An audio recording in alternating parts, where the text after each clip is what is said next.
불안장애와 공황장애를 구별하는 질문을 하시는 경우들이 굉장히 많은데요. 불안장애는 주로 정서적인 영향이 크게 나타납니다. 정서적으로 불안초조하고 이유 없이 불안하거나 생각이 꼬리를 물고 해결이 되지 않고 이런 양상으로 나타나고요. 증상이 극심해진 양상을 정좌불능증이라고 합니다. 말 그대로 가만히 앉아있기 힘들고 안절부절 못하는 양상으로 나타나는 경우인데 위험할 정도로 극심하게 불안함이 나타나는 경우라 조심해야 됩니다. 반면 공황장애는 신체적인 증상이 훨씬 더 위주가 됩니다. 자율신경이 흥분하고 그에 따라서 두통, 어지럼증, 호흡곤란, 심장진 이런 증상들이 나타나서 신체적인 증상 때문에 죽을 수도 있겠다 이런 느낌이 들 정도로 극심하게 나타나는 경우를 공황장애라고 합니다. 불안장애, 공황장애가 딱 나누어져서 증상들이 나타나지는 않거든요. 대부분의 경우는 겹쳐져서 나타나서 공황의 비중이 큰지 불안장애가 비중이 큰지를 구별하는 게 진단 및 치료에 상당히 중요한 요소가 됩니다. 그에 맞춰서 적절한 치료를 해야 안정적으로 개선이 될 수 있다 그렇게 말씀드릴 수 있습니다. 불안장애는 성격적인 요소가 유전이 되기 때문에 일부는 유전의 영향을 받는다고 볼 수 있습니다. 그러나 질환 자체가 유전에 의해서 발생을 한다 그렇지는 않고요. 많은 환자분들이 불안해서 문제가 된 게 자녀분에게 영향을 주지 않나 이런 걱정들도 하시는데요. 그런 경우도 직접적인 인과관계는 크게 없습니다. 일반적으로 유전적인 질환들은 오랫동안 비슷하게 유병률이 나타나게 되거든요. 반면 불안장애의 경우는 최근 1-20년 사이 급증을 한 질환입니다. 반대로 이야기하면 최근에 스트레스가 과도해지고 그로 인해서 불안할 만한 환경적인 요소들이 훨씬 더 크게 작용을 한다는 뜻이죠. 유전적인 비중보다는 환경적인 요소가 훨씬 크고 스트레스를 과도하게 받는 어떤 사회적인 환경들이 더 영향을 크게 주는 질환이다 그렇게 말씀드릴 수 있습니다. 불안장애 치료에서 농담처럼 이야기하는데 캐치를 피하라는 말을 합니다. 캐치에서 C는 카페인을 이야기를 하고요. A는 알코올을 이야기를 하고 T는 토바코, 즉 담배를 이야기하고 S는 슈거, 설탕을 이야기를 합니다. 이 네 가지 캐치에 해당하는 식품들이 기본적으로 신경을 과도하게 흥분을 시키기 때문에 불안장애 악화인자로 기능을 하게 되거든요. 그래서 그 부분을 적극적으로 피하시는 게 좋고요. 두 번째는 우리 흔히 먹는 건강기능식품이나 여러 가지 보조식품들 가운데서도 신경을 흥분시키는 것들이 많이 있습니다. 비타민들도 그래서 불안장애 환자분들은 조심해서 드시는 게 좋고요. 한약재 가운데서는 녹용이나 인삼 같은 약들이 기본적으로 몸을 흥분시키는 역할을 하기 때문에 불안장애를 악화시키는 요소로 기능을 하기도 합니다. 그래서 그냥 건강해지기 위해서 먹었다가 불안에 더 악화인자로 기능을 하기 때문에 적절한 진단과 투약이 필요하다 그렇게 말씀을 드릴 수 있습니다. 생활 습관상의 문제들도 있거든요. 생활 습관상으로 보면 불안장애 환자분들은 수면 이상이나 부적절한 음식 패턴들을 가지고 있는 경우들이 많습니다. 규칙적으로 생활하는 쪽으로 생활 습관을 교정을 하시는 게 좋고요. 소화에 부담이 되는 음식들을 피하시는 게 불안장애 관리에서 훨씬 더 유리한 부분입니다.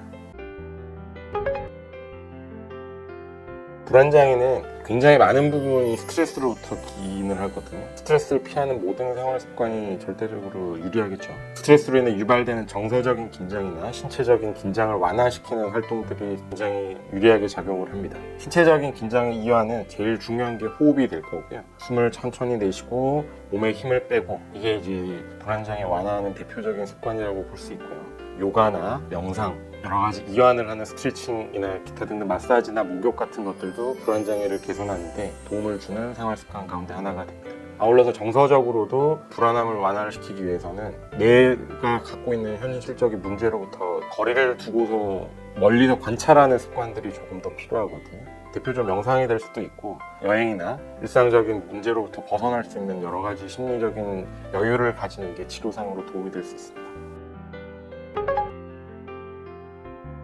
불안과 공포는 흔히 혼용돼서 사용이 되는데요. 학술적으로는 약간의 구별점이 있습니다. 공통점이라고 하면 기본적으로 두려움이 발생을 하는 거죠. 정서적인 두려움이 발생을 하는 건데 불안의 경우는 일반적으로 미래에 대한 막연한 두려움을 이야기를 하는 것입니다. 일어나지 않은 일들에 대한 불편함들이나 혹은 과거에 대해서도 일부 그렇죠. 지나간 것들에 대한 후회와 그로 인한 심리적인 두려움들을 느끼는 게 불안이라는 표현을 쓸 때는 그런 양상의 두려움을 말하는 것이고요. 공포의 경우에는 반대로 현재 눈앞에 주어진 것들에 대한 두려움을 말합니다. 맹수가 눈앞에 있다. 내가 죽을 만한 상황이 닥쳤다. 공포를 느끼는 특정한 벌레가 있다. 이런 경우에 느끼는 두려움을 공포라고 표현을 합니다. 정리를 하면 불안은 미래에 대한 막연한 두려움, 후회가 동반되는 두려움이 이제 불안에 해당을 하고요. 공포의 경우에는 현재 당면하고 있는 문제에 대한 두려움, 이렇게 이제 말씀을 드릴 수 있고요. 신체적으로도 서로 조금 다르게 반응을 하는 경우들이 많습니다. 불안은 불안 초조한 느낌의 이제 신체적인 반응들이 나타나고요. 반면에 공포의 경우는 신체적으로 교감신경이 작용을 해서 극도의 흥분 상태를 같이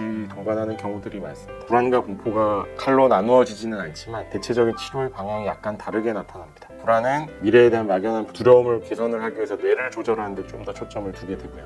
공포의 경우에는 신체적인 반응이 격렬하게 나타나기 때문에 신체적인 것들을 초점을 맞춰서 치료를 한다, 그렇게 말씀을 드릴 수 있습니다.